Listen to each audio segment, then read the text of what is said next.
Hello everyone, this is Mercurio from Yaba Games, and today we're going to talk about Diablo 4, and I will give you guys my take on how the game is developing.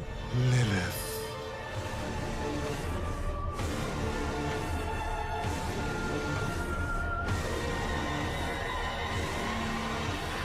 For now, we have 4 classes that were revealed: the Barbarian, the Sorceress, the Druid and the Rogue, and I hope we can start the game with at least 7, because 7 is the amount of classes we had in Diablo 2 with its expansion, and would be one more than Diablo 3 with expansion. With the classes we have, we're still missing a holy powered class, so we had 2 in the past, the Paladin or the Crusader, and I hope this time we get the Paladin, because the Crusader is neat, of course, but I think the Paladin is much more iconic.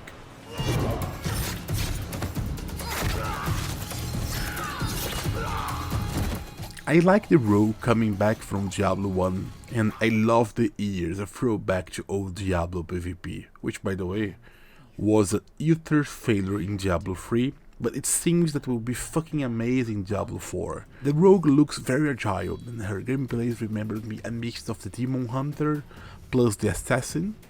In a way, she'll be mixed with tons of range attacks and what I imagine to be the biggest mobility in the game, but also good in melee. They don't want the Rogue to always be from afar. And I wonder if she's going to have traps. Because if there is a class that can have the traps, that would be the one, right? The Rogue can choose between 3 specializations: Shadow Realm, Exploit Weakness and Combo Points. I really liked her Shadow Realm ability, isolating targets in your own world, always making you feel fucking powerful. I'm afraid that this might be weak in comparison to the other ones, because the biggest effect that you get, you click a button and you use your power and then you get the big effect. And there's nothing much to it, it's hard to balance around. Exploit Weakness also seems very nice depending on how much it procs and how fast it can be. Might be very nice for fast reflex players, and I really like the reactive gameplay. And Combo Points is kinda meh, because we've seen it multiple times in many games now, and I can't imagine that will be much more different here. But I would lean for this one coming from the gate being the strongest one, just by the sheer nature of these kind of abilities. We also got to know that Rogue can imbue all her abilities with elements of her choice. This is also a throwback to Diablo 2, like the henchman could do it. And this is really fun, but I'm afraid that Frost will be too strong. I'm always afraid that Frost will be too strong, guys. Freezing stuff around is usually better than dealing a little bit more of damage. So let's see how they balance the elements around. I loved her looks with the scars and the Latino style they're going for it. Really nice. And overall the Rogue seems pretty amazing. I'm much more excited for it than I was for the Demon Hunter in Diablo 3. And have you guys seen the Rain of Arrows? That's a boss skill. She fires a bazillion of arrows to the sky and then fall over an area, but it's gradual. Start falling closer to you and then proceed to the maximum range. So you can do this and advance to fight inside the Rain of Arrows. Really amazing.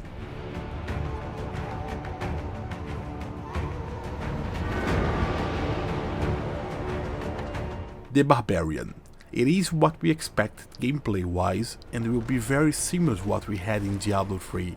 Barbarians regenerate their own resource, fury, by hitting things and taking hits. There is the well-known Whirlwind build, a staple since Diablo 2, where that was the game where Barbarians were released the first time. Yeah, I'm not counting data mining from Diablo 1. And there will be many AoE skills with short range. The Barbarians are very good at cleaning mobs from close range combat. The skill where the Barbarian hits with the 2 weapons in an arc. Or the nice new skill we got, where it drags the weapons from behind and hits it in the front, throwing debris at the enemy. But it comes with a twist, which is like the new mechanic for Barbarians, something they're calling Arsenal for now. This allows the Barbarian to quickly swap between 4 weapons. That is very nice, especially if there is a huge gamma of weapons in the game, and being open world with several regions, I imagine and I hope there will, me really hoping for the weapons to be very different from each other, so then we can have skills that work better with some weapons, and you can have it so that you can swap it. I really like when I can swap around my equipment, and not only, oh look, I found this axe that's magical, and so it's better than all my other axe because this magical, this one is better. But I think that's one of the things they talked about, to let the classes have more power, not the items. It's clear that the male poster boy for the Barbarian is not the same Barbarian from Diablo 2 that was also in Diablo 3 but older, so I guess that guy died. It's a shame because I played with him a lot in Diablo 2, but in Diablo 3 I kinda betrayed him and went for my red-headed fury. That's how it is. And I'll be happy with either versions. I think it's pretty neat right now.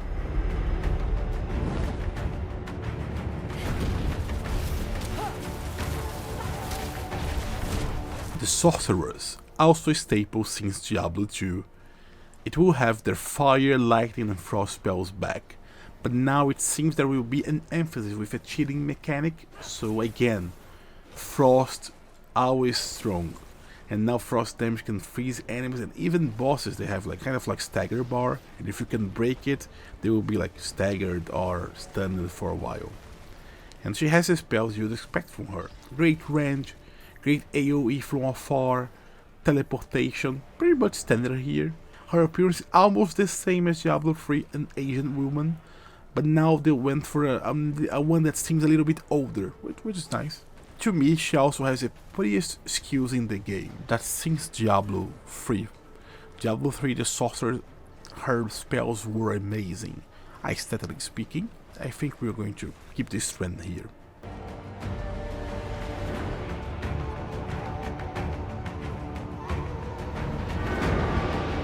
The Druid. It has only existed in Diablo 2 expansion and it's coming back now. But I love the Druid in Diablo 2 expansion. This was the first thing I did when I bought it. I created Druid and beat the game. He's nice. He has shape-shifting, summons, elemental spells. He's kind of a jack of all trades, master of none. But now the Druid from Diablo 4 is not the throwny caster that he once was. Now he's a powerhouse of a man. Seems to be even bigger than the Barbarian, which I have mixed feelings about.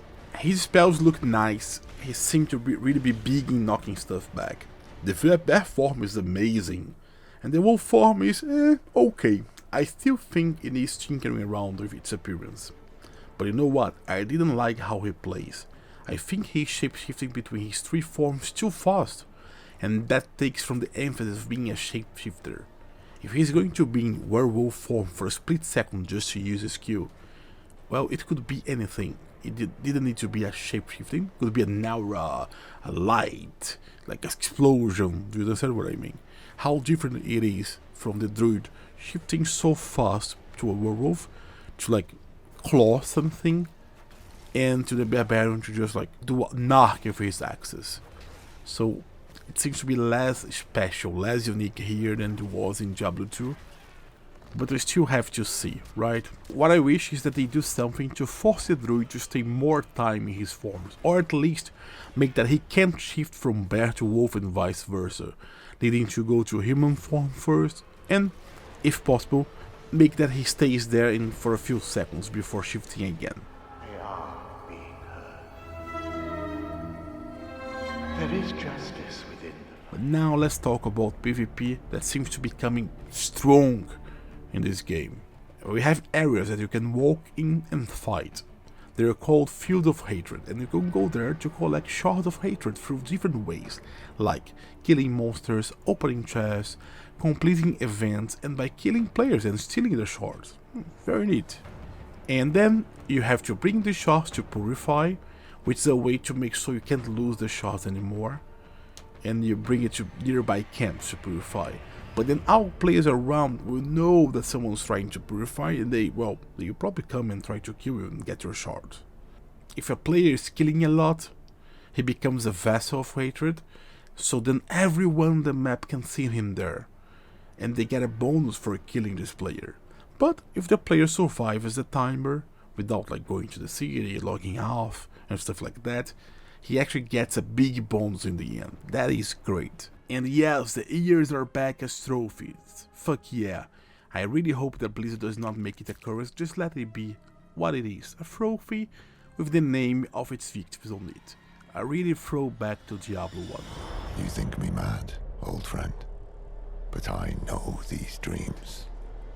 They tell of the future. Hell is coming, brother.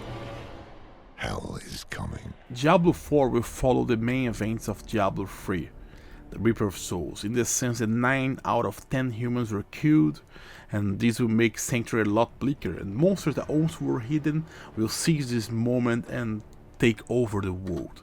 There are camps that you can clear around, and when you do that, you secure it for people, so you get spawn points, vendors, NPCs, quests. That's fucking amazing. That makes me want to go and explore the world, you know, clear everything out, help civilization to come back.